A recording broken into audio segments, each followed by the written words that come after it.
So, one day last spring,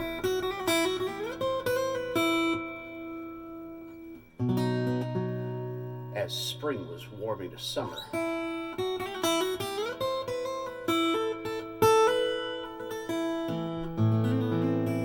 well, I was cooking eggs in a frying pan when I see 5 of those itty bitty little ants go marching across the tile floor in my kitchen, single file, headed directly for my trash, where fresh coffee grounds and last night's scraps abound. And since I'm a guy, well, I just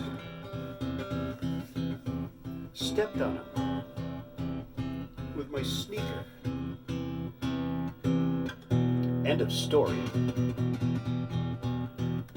Only Lois, that chick I had hanging around back then, wanted to start in with B-Boy about how I was a merciless, cruel-hearted bastard of a human beast because I just squished a bunch of those itty-bitty little ants.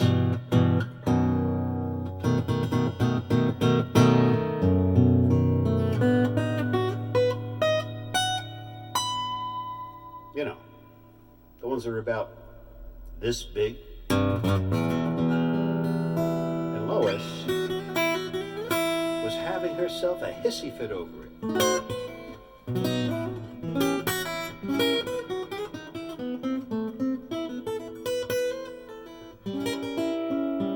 So I turns to her and I says, Lois, I says, calm down, will you? Don't you understand? Those were scouts. If even one of them were to have made it back to the ant colony, well, I'd have me a frickin' ant caravan a mile long. Coming and going. Going and coming. From my little trash can here in the kitchen, all the way back to where they came from. To which Lois replied,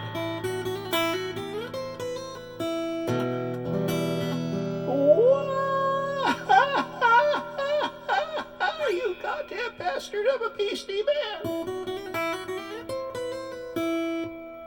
How could you? How could you?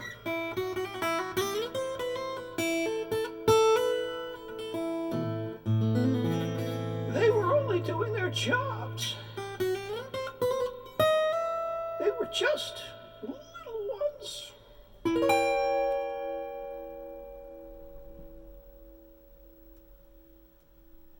To which I replied,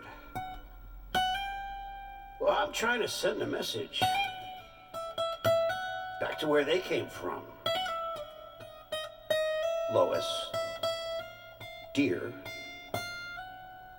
that none who venture here ever return alive.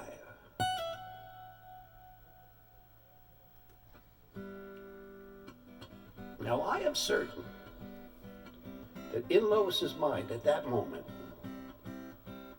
that she honestly believed that there is a Staff Sergeant York who was getting to be too old to be a soldier ant anymore. So middle management made him an overseer back at the colony. And he stands at the entrance to the ant colony with his clipboard. And he clocks out all the scouts as they go out to scout. Clocks them all back in again when they return. 12-hour shifts. Staff Sergeant York is quite distraught. As well he should be. Scout Team Victor, with Abernathy, Jones, Williams, Wilson, and Cordova, are way overdue. Way overdue. While the other scout teams are returning on time, according to schedule,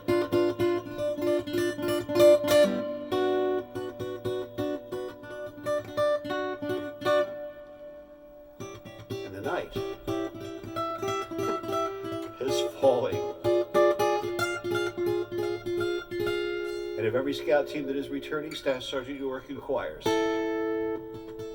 Say, Page, Swanson, McDermott, have you seen my boys?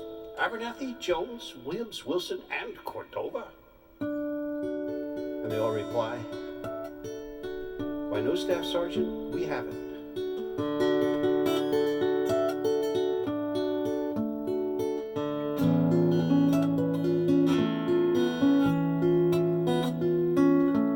Now McDermott pipes up. They're not in our sector, Staff Sergeant. Very well, carry on, says Staff Sergeant York.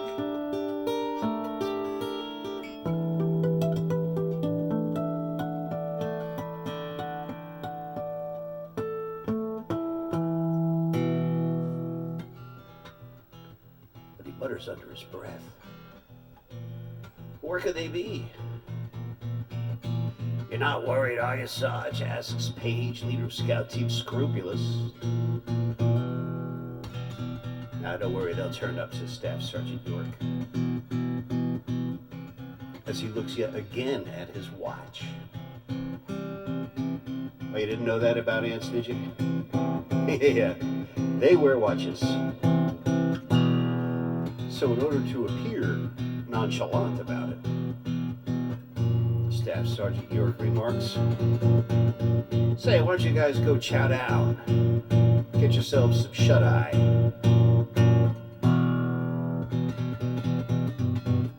Which is impossible for an ant. They don't have eyelids.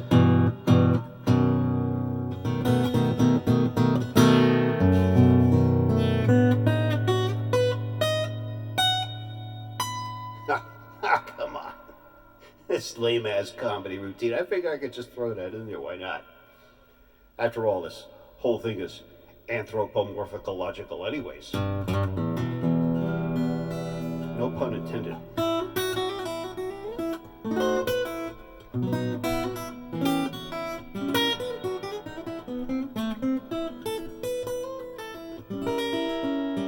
Oh, of course that pun was intended. You do realize I'm just making all this up, right? Actually, I'm lying. Ants do no such things.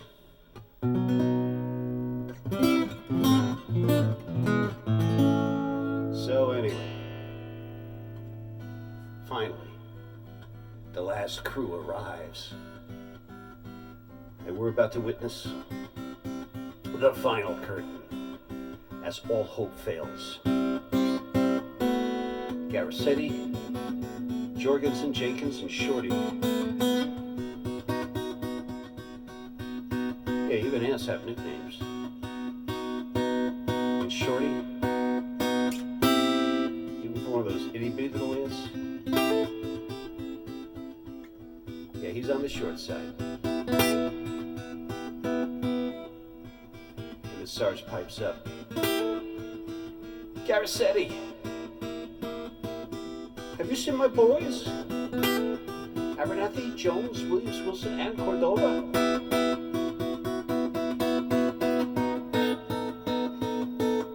Puts Garcetti on the spot. Now there's nothing for it. So he lets him have it straight up. Didn't you know, Sarge? Haven't you heard?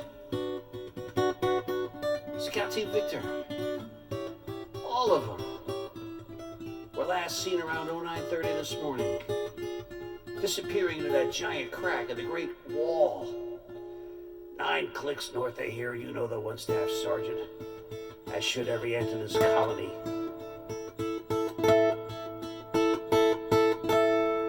It's the one where none who venture there ever return alive.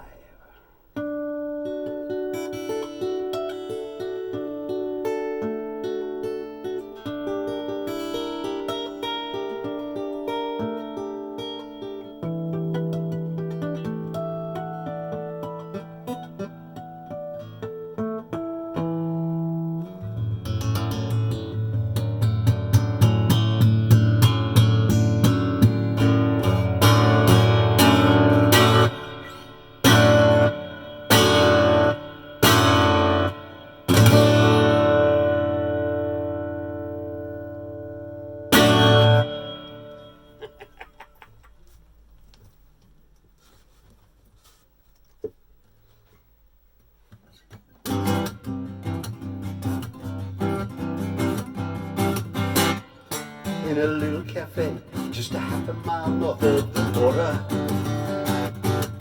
lived a humble gal, tired feet taking orders. Every day of her life passed by in solitude and grace, as the sun went down and rose again in that place. Now destiny was playing cards with his buddy fortune, lost at a hand, exceeding table stakes, and the powers that be cut a deal with Lady Luck and fate, that fortune must pay every penny that destiny takes. Whoa, the powers that be, they're watching over you and me. Still gotta trick up the speed, if we only believe.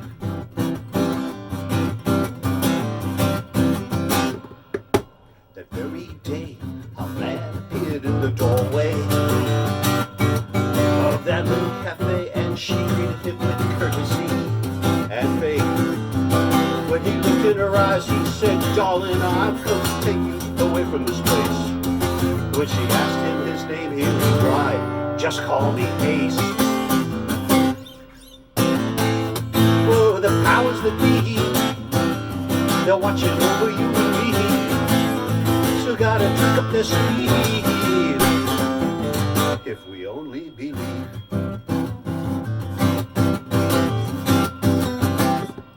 "20 years have gone by and she has never regretted a second.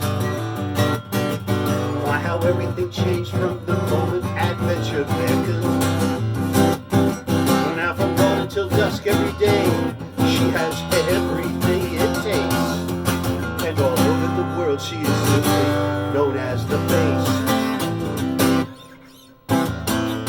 Whoa, the powers that be, they're watching over you and me. Still gotta trick up their speed, if we only believe.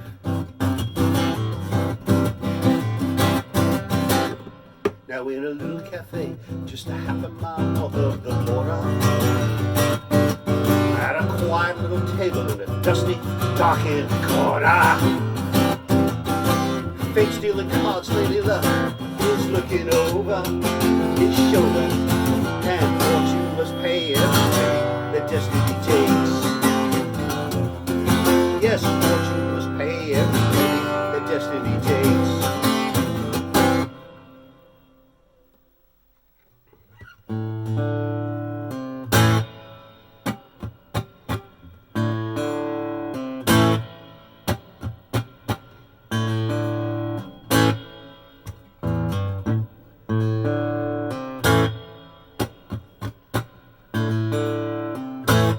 I drink liquid rust for breakfast.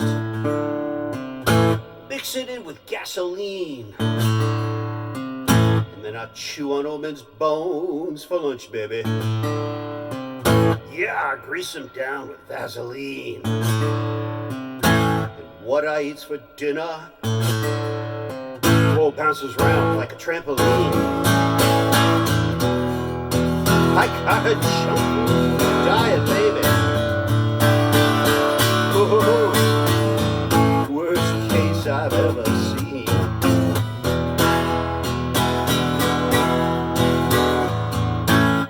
It's worse than sugar, baby. It's worse than caffeine. It's even worse than smoking, baby. 10 times worse than nicotine.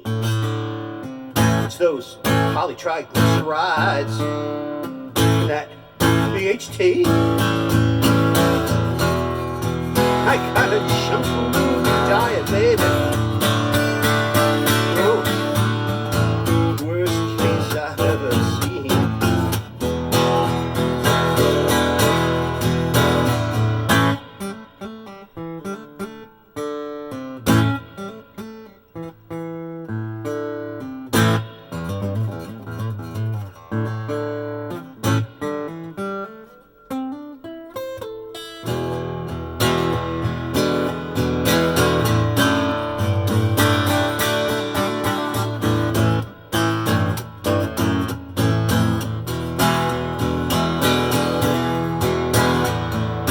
I tried to kick it more than once or twice, baby. Well, I just could not get free. And then I had me a blood sugar crisis, baby. In the end, it nearly took me. Then came my hour of decision. I had them junk food diet, heebie-weebie, heebie-jeebies.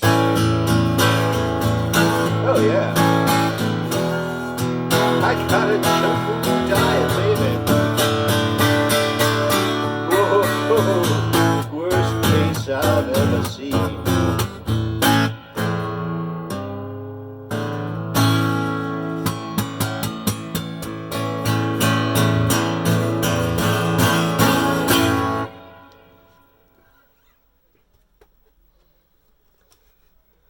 Oh, I forgot to mention, Lois and I broke up shortly after that itty bitty little ants incident, or episode, whatever you want to call it, as heartfelt soulmates sometimes do.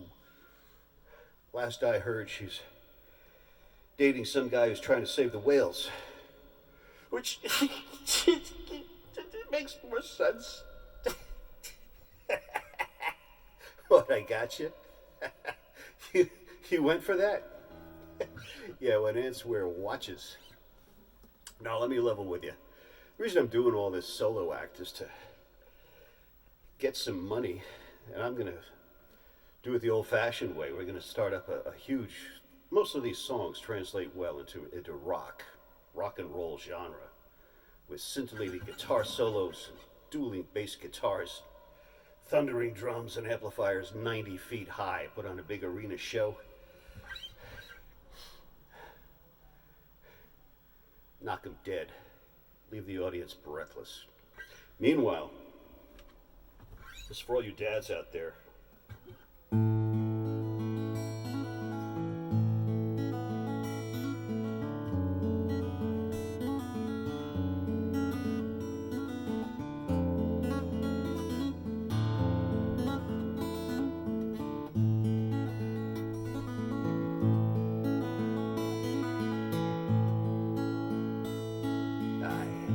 Loved to watch her play in her sweet, familiar way.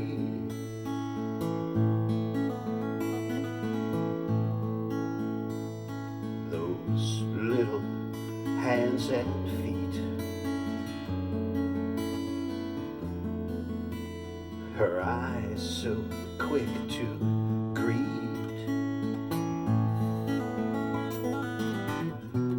Con su pelo en el viento, Alessandra, oh delicia, que tal, porque ella fuera mía.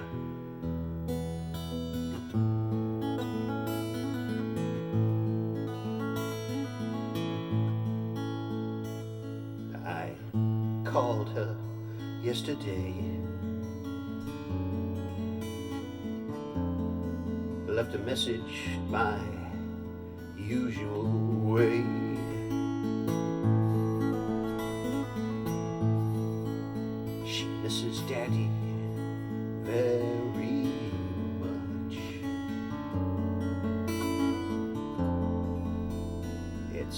just we're out of touch.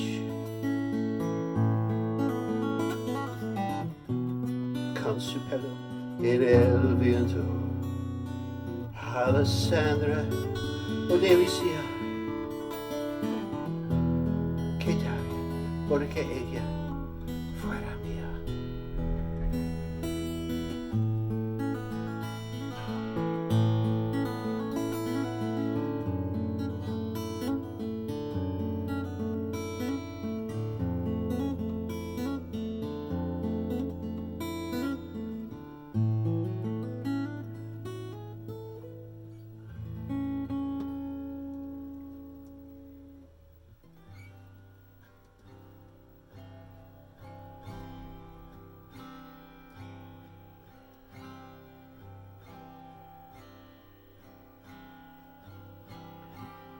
If a man were to give all he possessed for this love, it could never, ever be enough.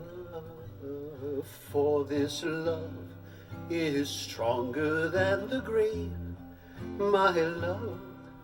This love's flames are raging flames of burning fire. Set love as a flame to your heart, dear one. Set love as a jewel upon your arm. All the mighty rivers cannot quench this love's flames, ne'er all the flooding rains may quench love's fire. Love's flickering, awesome flame, heavenly fire. Set love as a flame to your hearts, dear ones. Set love as a jewel upon your arms. All the mighty rivers cannot quench this love's flames, ne'er all the flooding rains may quench love's fire. Love's flickering, awesome flame, heavenly fire.